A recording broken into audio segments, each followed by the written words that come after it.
Welcome back to Great Karate Myths, Debunking the Legends, and it's question time, the episode where we'll be discussing questions that have been sent in from our listeners. So, first one, how do you reconcile your theory that kata are for specific weapon applications with the fact that other successful weapon-based systems don't use solo forms as their primary training method? Okay, yeah.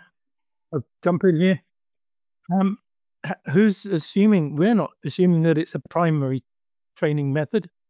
We're still investigating. It's a chicken and egg situation. So, is the kata first? No, the techniques clearly must come first, and then they're formulated. I believe there are plenty of kenjutsu or Japanese sword kata, particularly as you noted in our discussion, in the Ko-do Ryu, which is probably allegedly the most traditional of the Japanese kenjutsu sword styles, and they've got plenty of kata. We picked up a comment that no successful weapon styles have kata. Well, it flies in the face of Ko-do Ryu, Japanese swordsmanship. So I thought I'd start with that as an opener. Yeah. We haven't, as Nathan's already pointed out, we haven't said at any point that they're primary training methods. We've stated that they're manuals recording systems of martial skills to be used in specific contexts. That's the sort of statement of what kata are. And we've also said on a previous podcast that if you had someone to work with that's going to give you real resistance, you would work with them. You wouldn't say, well, we're training together, let's spend all the time doing kata. The kata are there as technical practices to do when you haven't got someone to work with. And it's also relevant whether other weapons cultures, weapon styles, weapon systems from around the world developed kata or not. It just happens to be the case that martial arts forms happen to be evolve in China and also in Japan. So, because it didn't evolve in Europe, the kata, but there are manuals in Europe. There's a rich tradition of manuals in Europe. I don't think that can be argued. And I think it's to be looked upon in that respect, that we've got a collection of manuals here. Yeah. So are there historical parallels or specific reasons why Okinawan systems might have diverged? Yeah, well, they didn't get the original functions of the forms. The kata itself is useless unless you know what it's for. And so you can join in the creative interpretation and make up what you like for it, but you can't deviate from a system or a set of martial skills if you know what they're for. Why would you need to? They're there to serve a function and to perform a job or a role in society or whatever they were for. Why would you need to diverge? You wouldn't. So that speaks to the fact that the functions were lost, which is why you end up with lots of changes and lots of new forms being created. I was just thinking, I'm pretty sure fencing has drills that people practice on their solo, and I think swordsmanship does it. Swordsmanship does too. I'm pretty sure it does. I've seen it. Yeah. I know I've seen it. Yeah, definitely. And you could think of advanced drills that contain the essence of technical skills. When you're talking about the sai or butterfly swords or tonfa, you need to be skilled in gripping those tools when you use them. And it requires practice. And so you could do 20 different single drills or repetition, or you could, the kata encapsulate all of that and a lot more. Yeah. Okay, next question. Solo forms, whether for empty hand or weapons training, are useless without live resistance.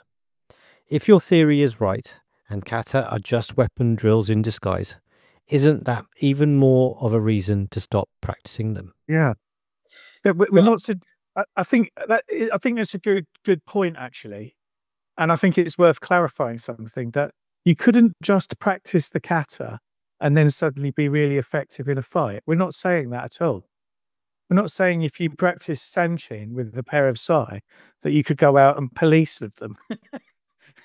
We're saying we've got a manual here of how to use the tool, how to use the weapon, and that's what exists in these kata, these sets of skills.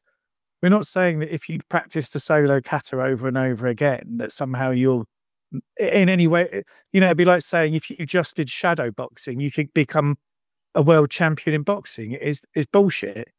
So we're not saying that at all. We're talking about what the kata are. In terms of how much practice would be beneficial, that's a good question. So, how much solo kata practice with the weapons is going to be a useful developmentally, and then how much live training with another person is going to be beneficial, and then you need to go and get that real experience. That's what it all points towards is, and that's going to really feed once you start getting real experience, which we don't do now because we're only practicing recreationally, but the real experience would feed back into the practice massively as well. It's not a one-way stream. It's a feedback loop of real experience and cultivating those skills further. Yeah. Also, it's the case that modern post-World War II karate practices, as numbers grew, particularly in Japan, where you'd be looking at typically a university club, for instance, Ikea or Waseda, or doesn't matter. You'd find large numbers of people, like a large group, all practicing kata together for considerable periods of time, which has created a false situation. For instance, Tom, when you meet up to train, I'm pretty sure that you don't spend the allotted time you have with your training partners doing the solo kata. Don't do any solo kata when I've got someone to work with. Exactly. You don't need to. That's exactly. But the everyday situation for me, I practice my sanchin. I really particularly enjoyed my sanchin today. I'm not sure why. I felt very good afterwards. But yeah, I was completely alone, so I didn't have a partner to train with. So I think I've made the point that the kata is. But this idea of masses of people all doing a kata together is quite synthetic. That's not the best word, but it's very postmodern and very not how what they were designed to do. They weren't we're not looking at sort of mass gymnastics.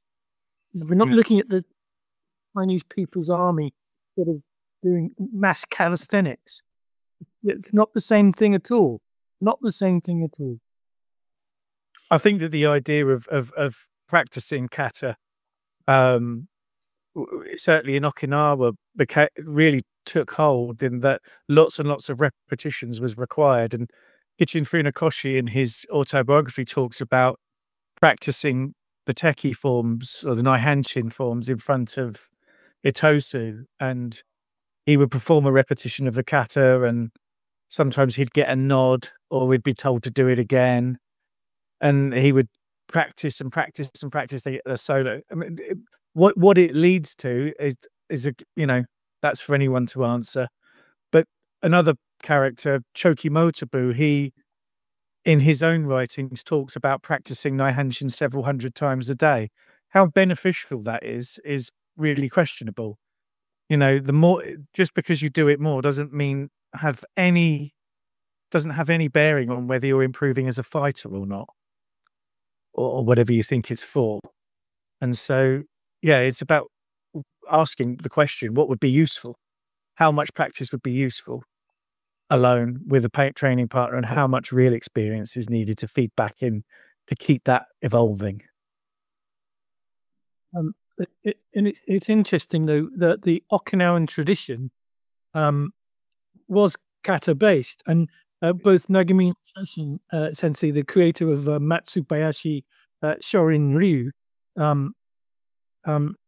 recorded the fact that Well, actually, he was filmed saying, it's sad that people don't pay attention to the kata these days. And Miyagi Chojin Sensei, the founder of Ko-do Ryu, he emphasized kata, and kata became almost a sacred practice. I think in a way that it never was originally. I don't think it ever was. It's an almost biblical. It's almost like a reading of the Bible.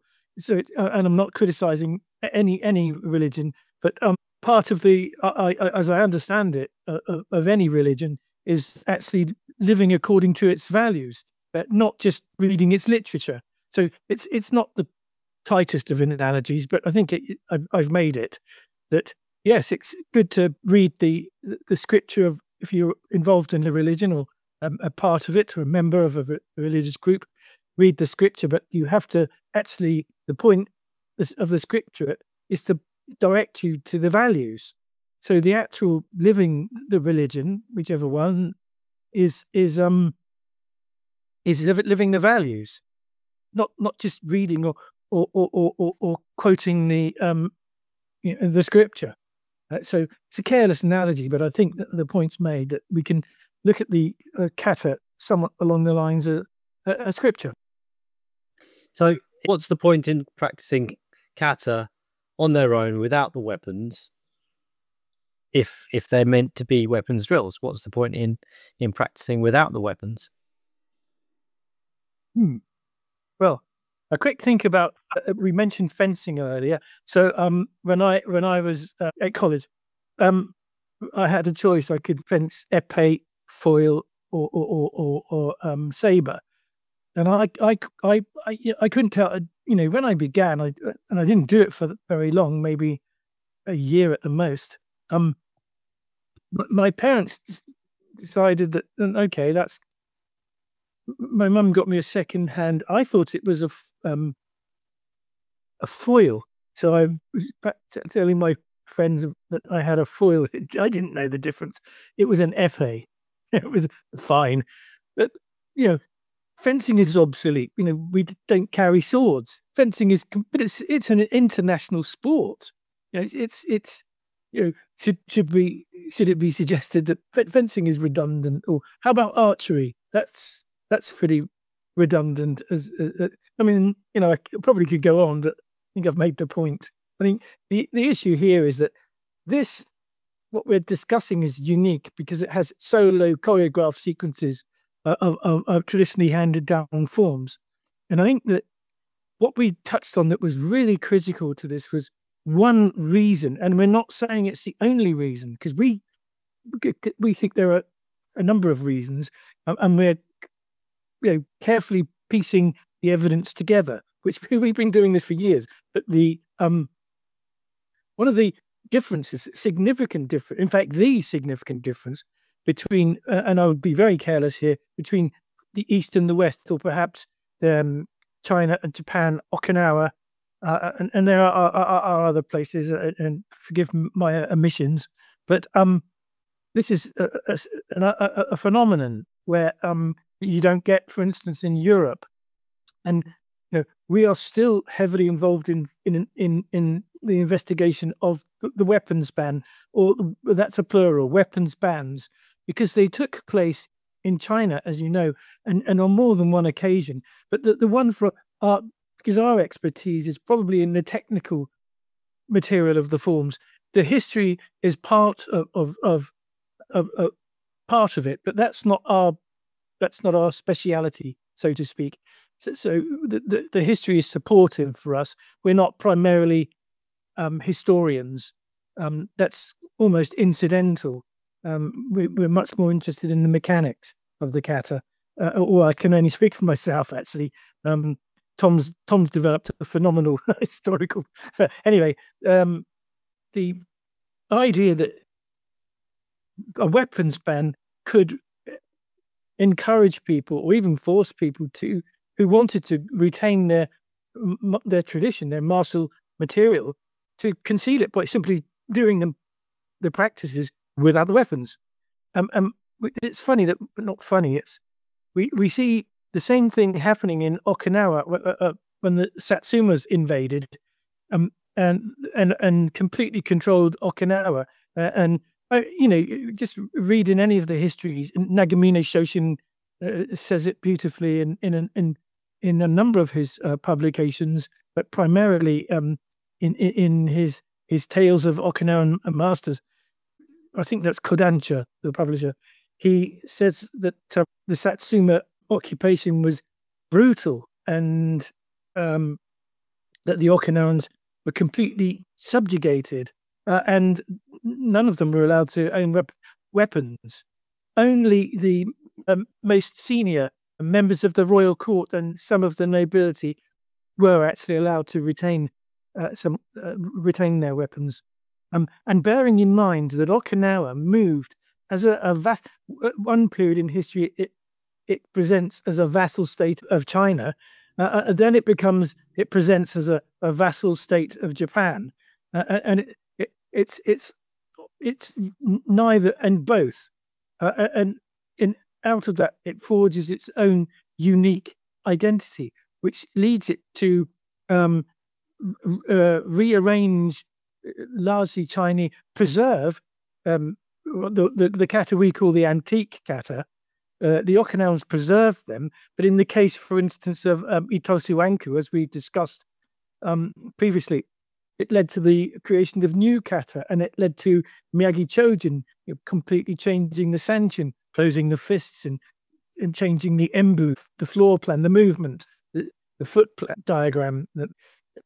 And what we can say that is, or I can say is, within that environment, that milieu, both in China and Okinawa, there have been these persistent and reoccurring weapons bans, and we've been exploring the likelihood. That's where I'm at, but I could say possibility that these kata originate in that environment, that milieu, and in circumstances that we didn't really see in other parts of the world. And like for instance, Northern Europe, where we're sat at the moment. And to further support that, Gichin Funakoshi sensei in his Karate do Naimon stated, and this is a quote: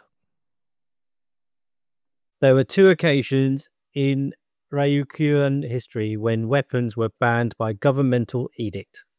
The first was over 5 centuries ago, and the second about 200 years later.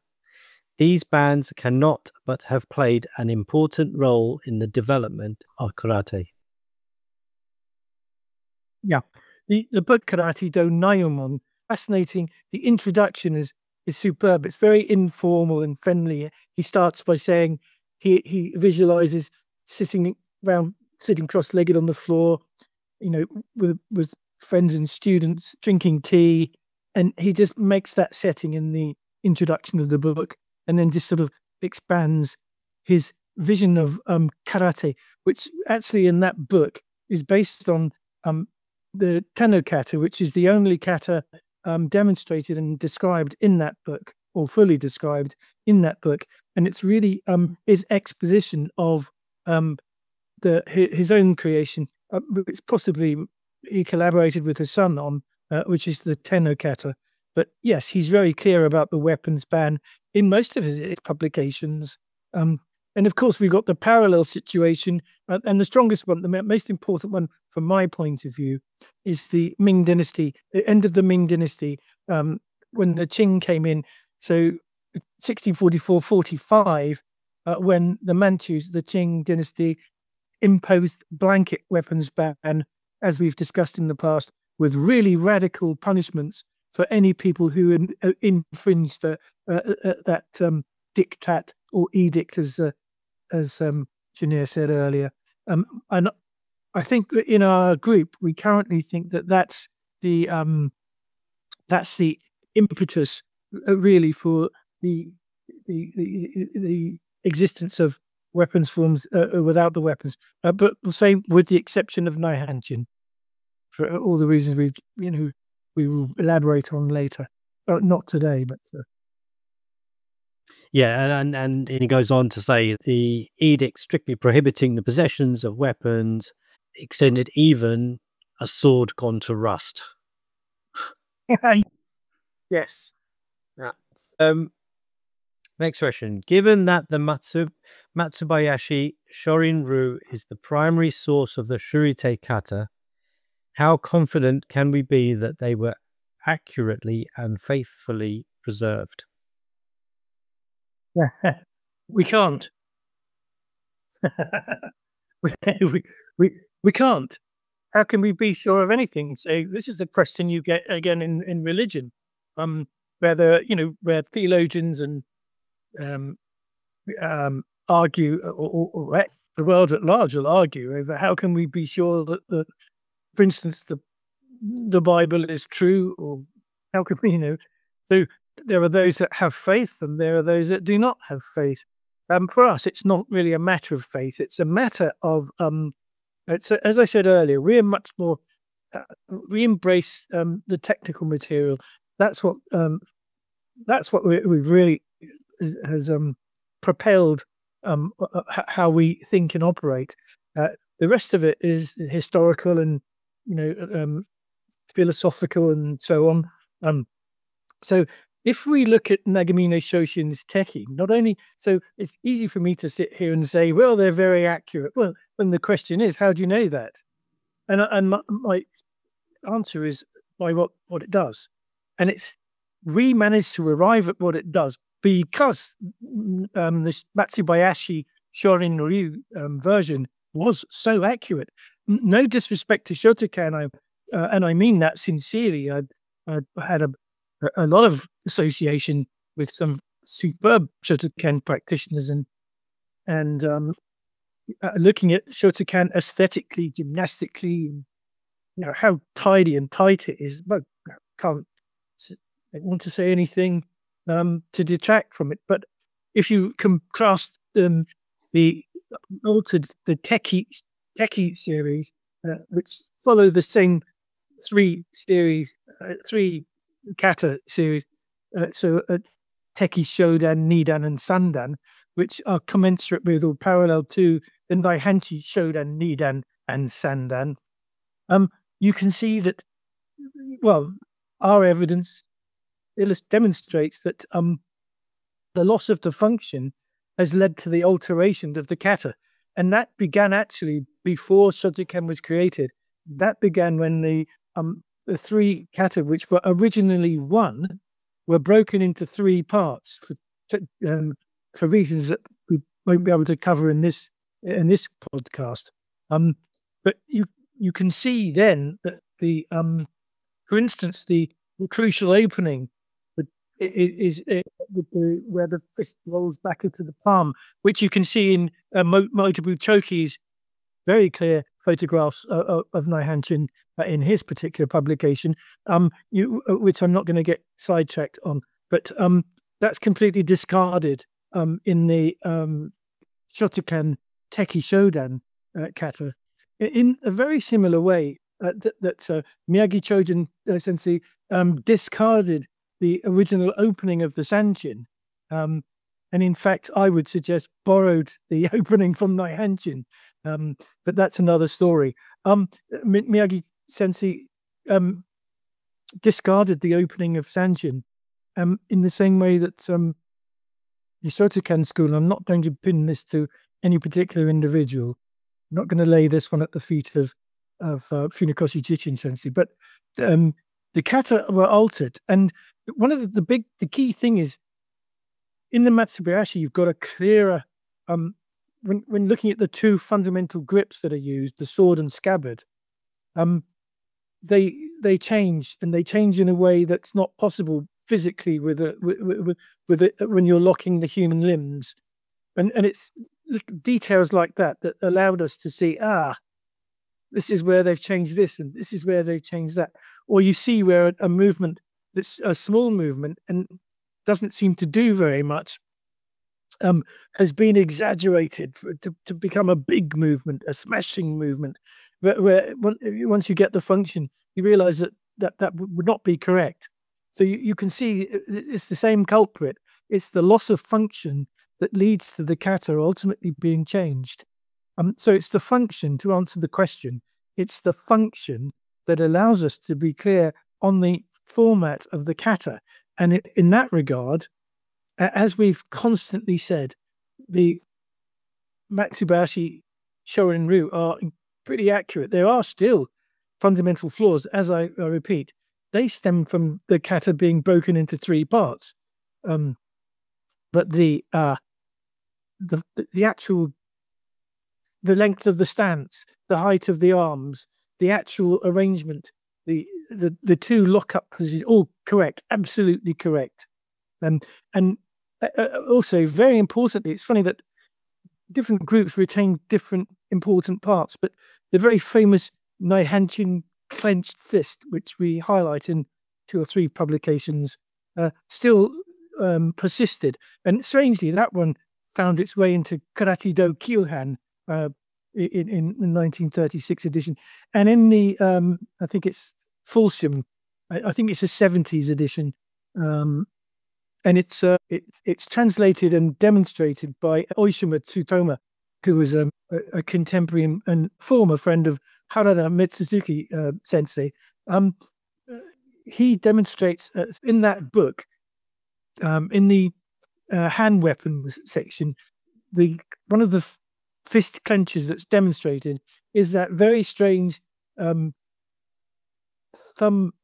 index finger tucked in Naihanchin, which is, as we've written, on a number of occasions, is a ridiculous way to punch any body or anything.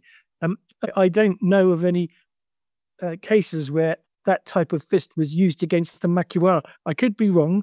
I could be wrong, but the changing of the kata, or generally, whether it's karate kata or kung fu forms, generally the changes occur when the function has been lost.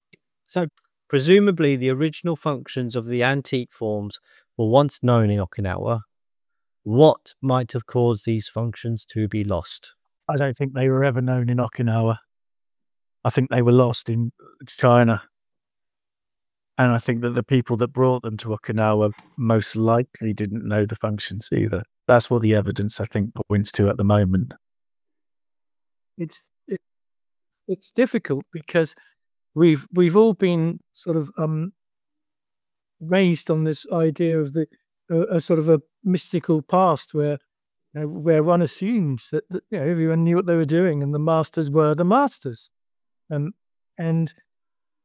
certainly people that have been involved in it a long time are brought up a certain way to believe that the kata were the essence of the art. And in fact, I can't remember the original name of Nagamine Sensei's book, but the translation for the English edition, his title was translated as "The Essence of Okinawan Karate." And within that book, you find the representation. I can't remember, Tom, is it 18 Matsubashi Ryu kata? When I first bought that book, and I bought it on my birthday in 1979, it was very expensive, beautifully presented book, wonderful. I couldn't believe that. I never would have imagined that one day I would have a book of mine published by the same publisher. Which was an amazing. I digress. The book itself, called "The Essence of Okinawan Karate," was really, but just lots of kata. There was a very, very brief section on pairs work, on fixed kumite at the back of the book, and but most of the book were photographs of the kata, preserving the kata, and yes, the essence of Okinawan karate. But that it gives an indication that of the thinking that the kata were the karate, and that's how in people in my generation and we were raised. The younger people now, for instance, people just starting out now, are faced with a very different martial art world. They're faced with the world of mixed martial arts, and as the kata have gradually become less trusted, people are more experienced with the whole idea of martial arts, away from the sort of stuff that there was available when I was at school. There was sort of boxing and wrestling and judo. And most people at school had just about begun to hear about karate, and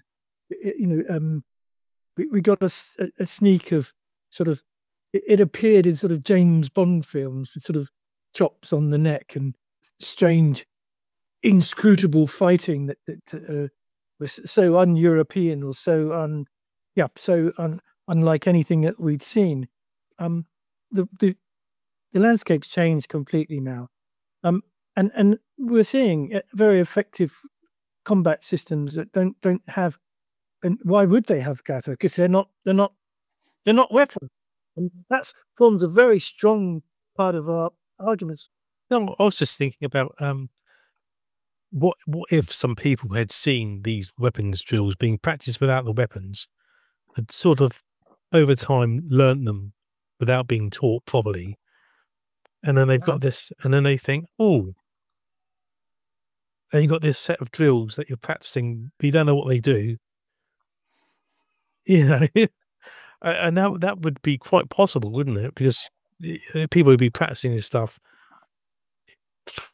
fairly, I would have thought, in public, or in places where you'd see it, or if someone's learnt it and not knowing what drills actually do, and it gets sold on to other people. You see that sort of thing happening quite often. People do that sort of thing. They see something, copy it, and don't know what it really does. That's just me thinking about it off the top of my head, really. Well, there is a theme that reoccurs in martial arts films and in the myths, chapbooks, and legends of people looking through the fence, through a gap in the fence, through a hole, going back day after day and watching people training, and there might be some truth to that. You raised a really interesting point there, Kev, that that's been referred to on a number of occasions in many publications for a number of years, and I think that there might be some. Certainly, what we've got here is material that's been copied and absorbed, but without being fully understood. One thing I will say is, though, that the transmission of some of the styles, or some of the forms, I'll use the generic term form rather than kata or Tolkien or any of that. I'll just say form, pattern, sequence. The some of them, well, we'll go back to our old favourites, the Naihanshin, the Weichi series, the Sanshin Seisan, Sanseryu, some, many of the Matsubayashi forms and the Wing Chun forms are phenomenally technically accurate. And a skeptical person might think, how do you know that? How do you qualify yourself to make that claim? And we'll get to that. That'll all start coming out as this whole thing unravels. The Wing Chun forms are superb. Technically, they're absolutely superb. Now, these are very accurate. Now, it would be difficult to imagine that these had been picked up by accident or randomly. So these have been deliberately taught. What we're still unsure of is the sequence of events. But I think any sensible thinker would think, well, there has to be the technique first. There has to be the tool or the weapon, and as that weapon develops, then the way of applying it evolves and refines, which I think that's the case. But a healthy way to look at this is that the kata and the weapon use develop in tandem, and like a mother and a father, they go together. But I still think at the end of the day, the kata is a textbook. It's a record, as we keep saying, and they are incredibly. The ones that we've discussed, and there are quite a few more, are technically superb. These are very, very accurate. If they were literature, they'd be Shakespeare, and if they were philosophy, they'd be Lao Tzu. Or these are just remarkable pieces of work. Okay, thanks. Moving on, Next question. If Naihanchi, as a system of empty-handed grappling techniques in the Shurite tradition, is an exception to the weapon-based rule, could it be the case that something similar once existed for the Nahate tradition? So probably not, because the idea of Nahate and Shurite came later.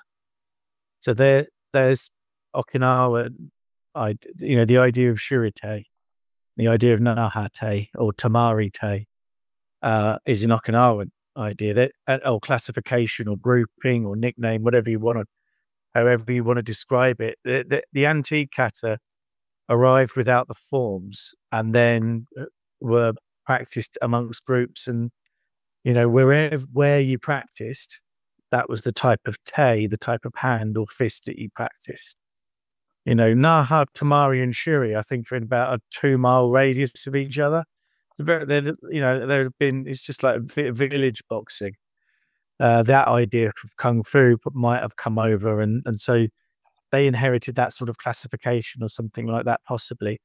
But a Naha unarmed form wouldn't exist, because the 3 forms preserved in the Weichi that are the essence of what became Nahate, the function was lost, and no other forms arrived with it. So Sanshin, Seisan, and Sanseiryu arrived, and something didn't come with it. Whether there were unarmed practices back in China, that might be a different question.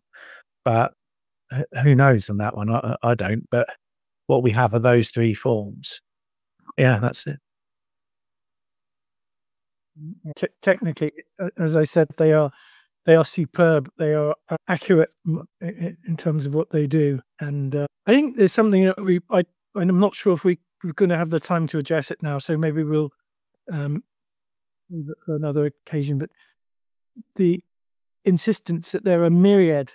So if you start out with the belief that there are hundreds and hundreds of innumerable forms, there are innumerable forms. We don't know how many. And so therefore, this idea that they're weapons, that they can't all be weapons. Some of them must be unarmed, and we'll get to that, because we really, if we go back momentarily to the question we've asked in previous podcasts, think about how you would go about making a kata or a form, creating one. And Tom issued that not as an aggressive challenge, but as a challenge. He asked that question: where would you begin? I think I echoed it in a subsequent podcast. Where would you begin? And yet these forms do exist, and they're formulaic, complete with an embu, a floor pattern, direction of movement, and we just take it for granted. Well, the masters knew what they were doing; they just did it.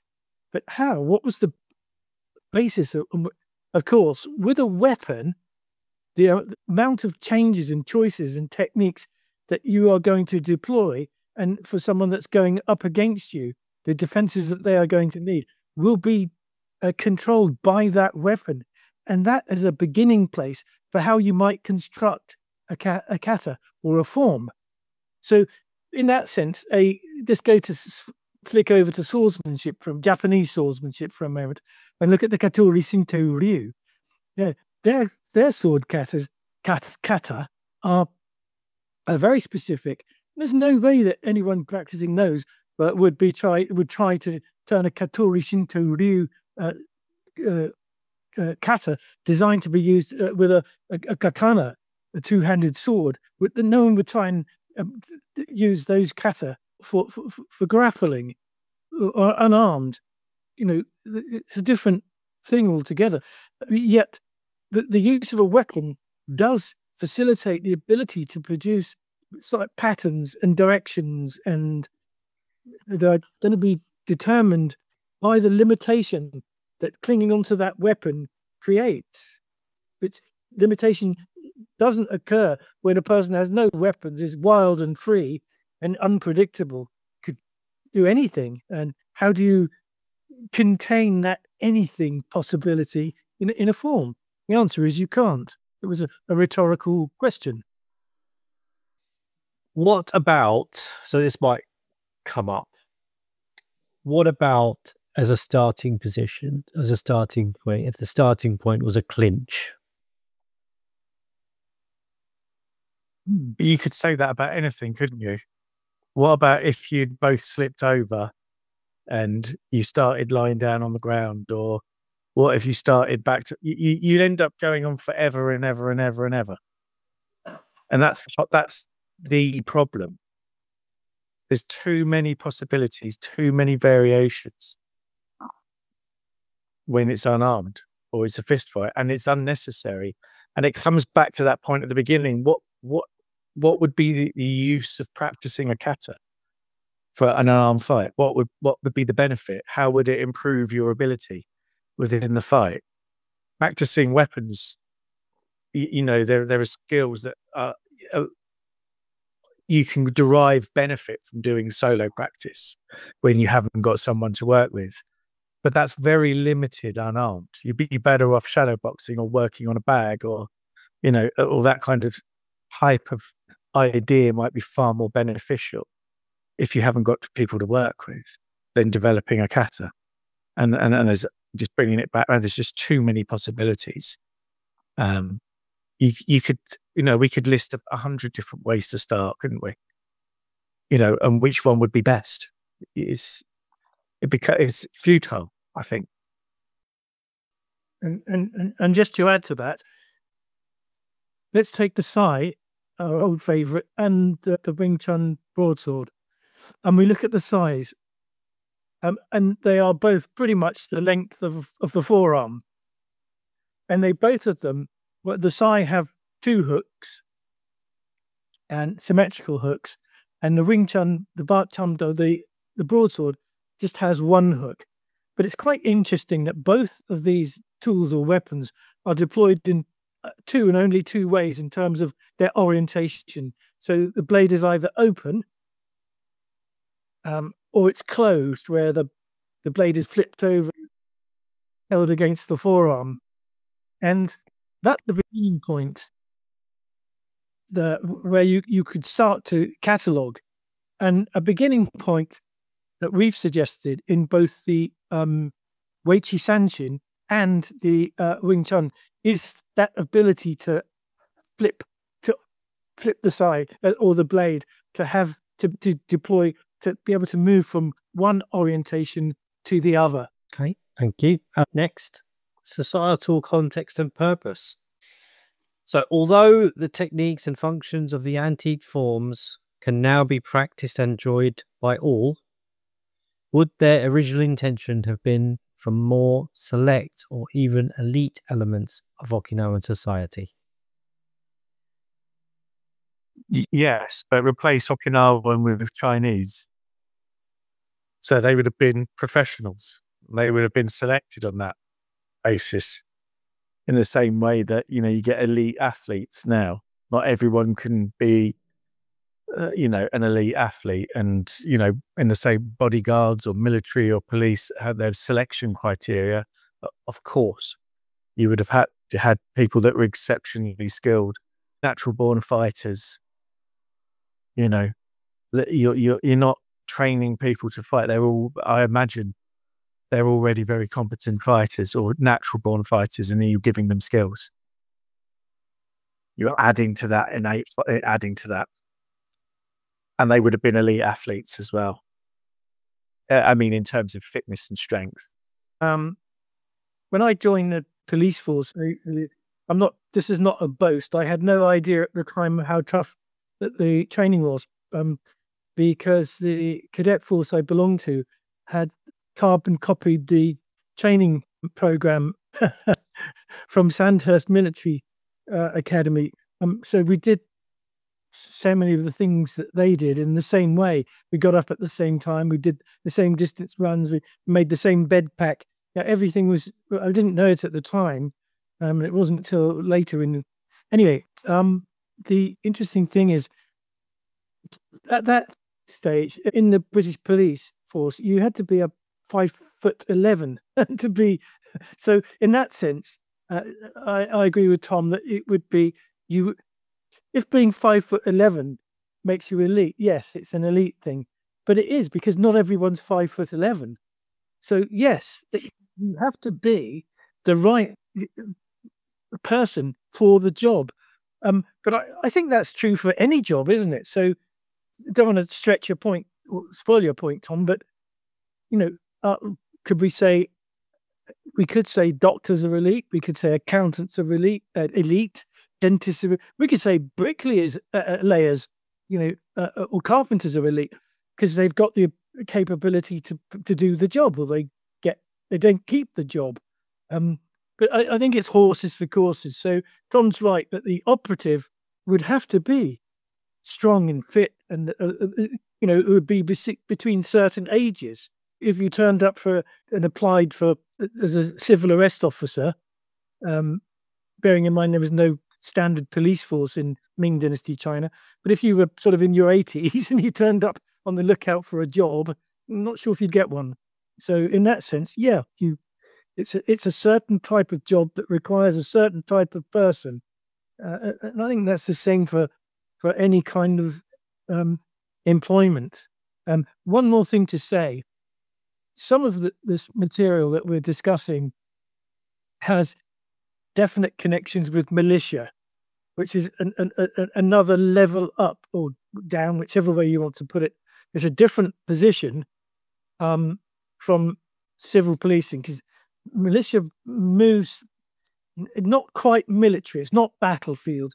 Those are the distinctions that we've been busy setting and working out. Correct me if I go too far, Tom or Kev, Tania. But we're not looking at out and out warfare. So the idea, for instance, of using psi on a battlefield is a no, and pretty much similar. Though in the early days, I really did think that the broadswords might be battlefield.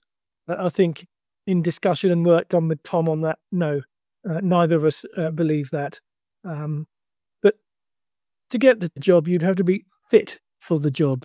And so, yeah, Tom's quite right. Good. Next question. This one's about Ko-do Ryu and holistic cultivation. So in a previous podcast, it was mentioned that the Ko-do Ryu system is in part a vehicle for holistic physical and spiritual cultivation. Could you speak more on how this is the case? Yeah, Tom, do you want to do that? Because you've got quite a good component in your personal. No, you go, Nathan. You created it.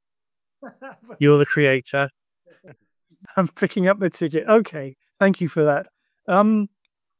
Look, I think that our approach, and it came out of stages of development. So the first book from Tuttle was the first stage. The second stage was the Barefoot Zen, published by Weiser. So the first book published in Japan, second book published in the USA. And by 2000, we were certainly, what we set is the idea that, because so many senior masters had said that karate was Zen and Zen was karate. In fact, Nagamine Shoshin said precisely that. Miyagi Chojin Sensei alluded to it. We accepted that there was a spiritual component. This is careless what I'm about to say. So yes, the knights were, perhaps they were Christians, but we can't really say it was Christian warfare, but that was the spiritual tradition from which they came. So it wouldn't be wrong. In fact, we know it's correct to say that people who practice Kung Fu and karate came from cultures which practiced Buddhism and Taoism and Shinto and animism, but what we recognized was there was a way. We originally thought it was how they did it, but we don't know. That you could objectify meditation between pairs, and the idea was meditation is where the person sits as serenely as they can in a tranquil way and sits still and concentrates, for instance, on the breath coming in and going out, and the mind being ever busy and thought comes in and we habitually get entangled with our thoughts and off we go, following them to wherever they take us. But the Buddhist thinking was thoughts are a product of the mind, but not the mind itself. Ergo, therefore, there's a way to let go of those thoughts and not be consumed by them. Fear, greed, anger, envy, constant pursuit of benefit and money and advantage. And the whole idea of, or one idea, aspect of meditation was to spend periods of time transcending that. So that's a very primitive basis. What we then determined was that, how about if in the Shaolin tradition, the thought that comes and intrudes the mind that the meditator lets go of was to be replaced with a physical force, not something outrageously violent, but something substantial enough, a push or a pull or a grip in contact, where a force could be given and the person that's receiving it wouldn't resist it, because that would be very un-Zen, very un-Buddhist. They wouldn't resist it, but they wouldn't be overwhelmed by it. They wouldn't just give in to it. So they would neither give in nor would they fight.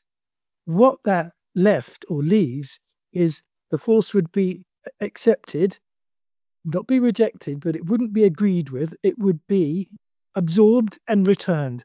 So it's, oh, I've got this push. Thank you, but no thank you. So it comes in and it goes out. You can have that back.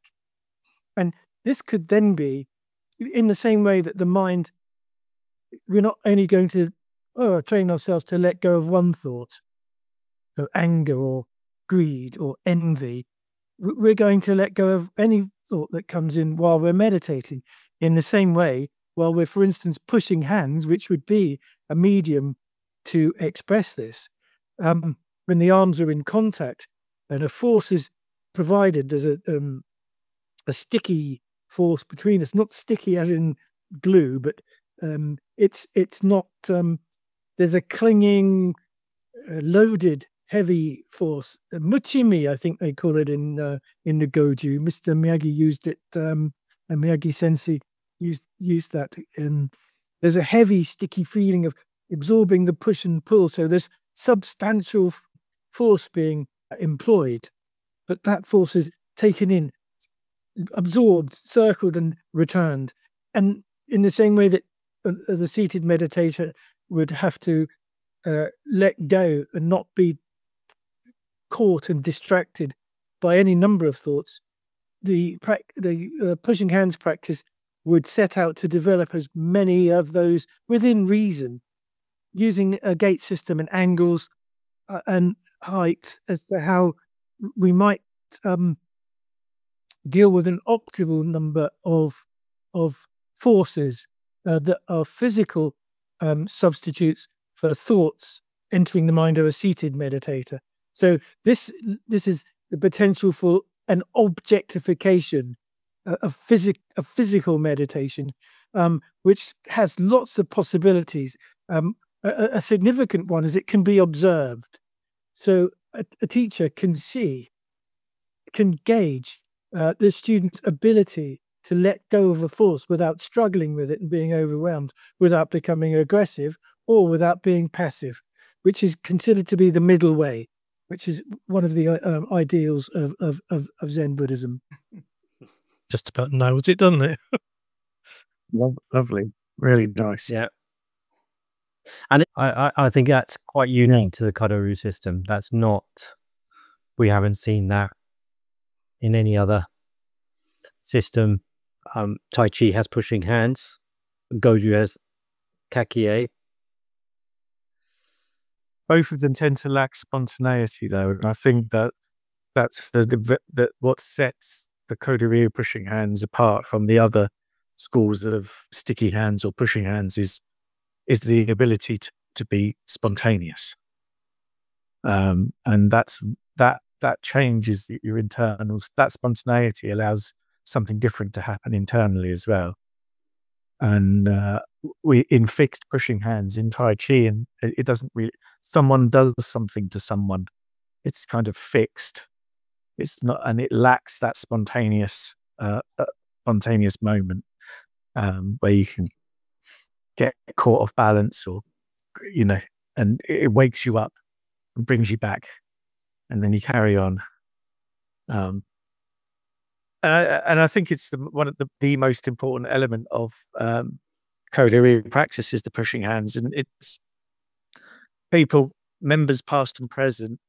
Whenever you kind of come across someone, oh, I did Ko-do Ryu or Zen Shurindo years ago, I really miss the pushing hands. It's always the pushing hands that they love, and it's because that spontaneous element and quality of it. And I think that because we don't practice fighting or self-defense, it leads somewhere different. It has the potential to be something completely different, without that kind of it on your, that potential violence or the fight on your back all the time. Yeah. I don't think you could have Zen and karate together if fighting was involved. Yeah. Getting one over. That might be one for another day.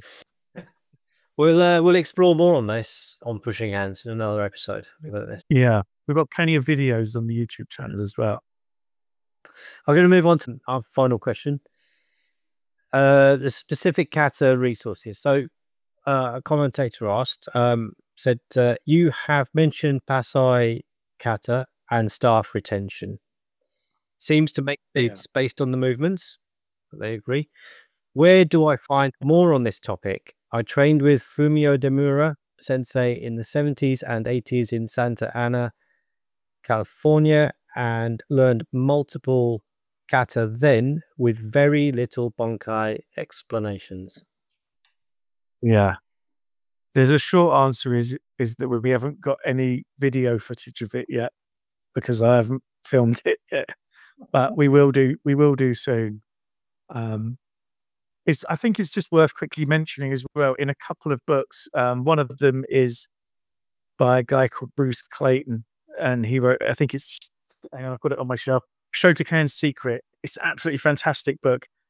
He references a couple of, and I think Andreas Quast has written about this as well. There's a couple of references where Okinawan teachers have alluded to Passai and Kusanku both being something to do with the bow.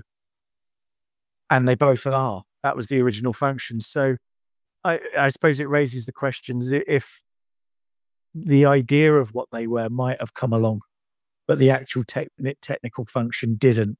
So there's a little bit of oral history there, which is really quite interesting. So I wouldn't say, and it was reading that helped to kind of dive in to those kata from that perspective. But there'll be a lot more to say on Passai and Kusanku and the other, the Shurite, the palace hand. There'll be a lot more to say on that. Yeah. And see. Yeah. We will be making it available, and this is really very much Tom's field of expertise. But interesting that should be a question, because just yesterday I was revisiting. There's some footage of Funakoshi Sensei going against. I can't identify who he's facing, but he's facing a bow staff, and he's using a pair of sai. He's not using them in the way that the Weiqi would use them, and it has an improvised look about it. But one has to wonder, where does that come from? Where does that actually come from? So I think you're right, Tom, that that has sort of inadvertently come over, but disconnected from the very kata that it should be associated with.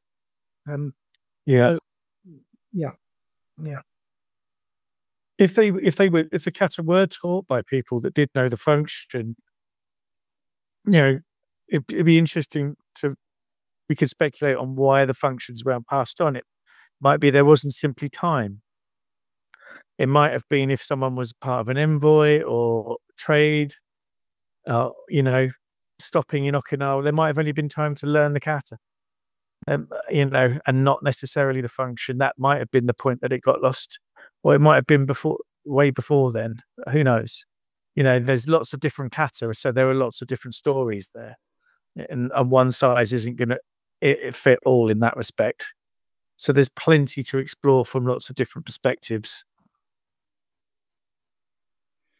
Cool. I was just thinking about some of the kata I used to watch and do, and I can't remember ever being given many, very, very few explanations as to what they're. No one ever did. It's very, very rare. Very rare. So it's just an ongoing thing, isn't it?